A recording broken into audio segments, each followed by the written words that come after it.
Ang pamunuan po ng BCDA, ang DICT at ang PMS sa mga datos at infographics na inyong nakita sa ating presentasyon. Maraming salamat po sa inyo. Well, talaga po yan lang po magagawa natin, no? Questionin ang desisyon ng NTC dahil sa ayon sa batas, it is a quasi-judicial body. Hindi po natin po pwedeng paghimasukan. Malaya naman po tayong questionin ng desisyon na yan, pero ultimately, tanging ang NTC lang ang po pwedeng magbigay ng desisyon at tanging mga hukuman lang ang po pwedeng bumaliktad sa desisyon na yan.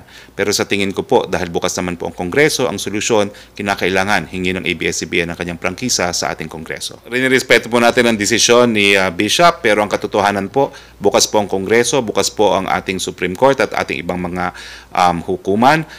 Bukas po ang mga media outlets, bukod lang po sa ABS-CBN dahil nawalan nga siya ng prangkisa. So sa tingin ko po, malayong-malayo tayo sa sitwasyon ng martial law noong 1972.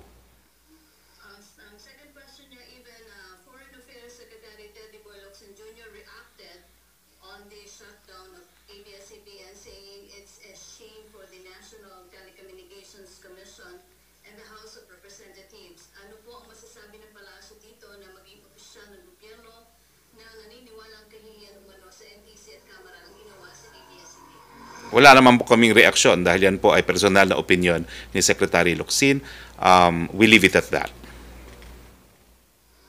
May mga residente daw po sa barangay Tanipapa, partikular sa Villa Sabinas Subdivision, nagre-reklamo na hindi man lang sila nabigyan ng SAM form.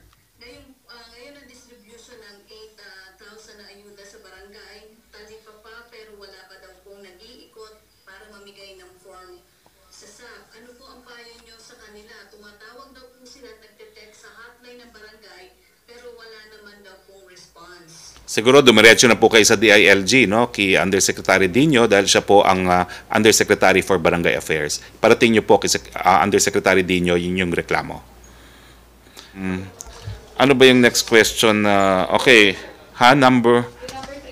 Number 3, with COVID-19 cases, question po ni Francis Wakefield ng Daily Tribune, with COVID-19 cases continuing to rise in the country, especially in Metro Manila, when can we expect the IATF make a decision on whether extend pang lockdown sa SCR or local ECQ na lang? Well, the ECQ is until May 15, on or before May 15, a decision will have to be made. Question from Julie Aurelio, will returning OFWs and their children be separated or will they stay together during quarantine? Ang pulisiya po natin, pinagsasama po natin ang mga magulang at kanilang mga anak during quarantine. Can we have an estimate of how much manpower the government needs for the 4 mega swabbing facilities? How will the government maintain this manpower once the ECQ is lifted and work in the government-private sector resumes and volunteers have to go to work? We need 1,500 po dito sa mga mega swabbing facilities nito. At ito po ay para sa mga swabbers, encoders, and barcoders. Lahat naman po sila ay susweldohan ng ating gobyerno, kasama po ang hazard pay. No? Yung mga volunteers, meron din po silang bayad, at kung gusto nilang bumalik sa kanilang regular na trabaho, hahanap po tayo ng mga panibagong volunteers. What are the quarantine procedures for pregnant OFWs? Are there OB-GYN specialists in the quarantine facilities and other specialists for other illnesses? Yes, dinesignate po natin ang National Children's Hospital para dito sa mga buntis na OFWs. 5 na pong mga na-quarantine na OFW ng anak. Yung isa po, ang pangalan ay COVID Bryant. Question from Samuel Medenilia, Business Mirror. What is the reaction of the PALOS on the contraction of GDP?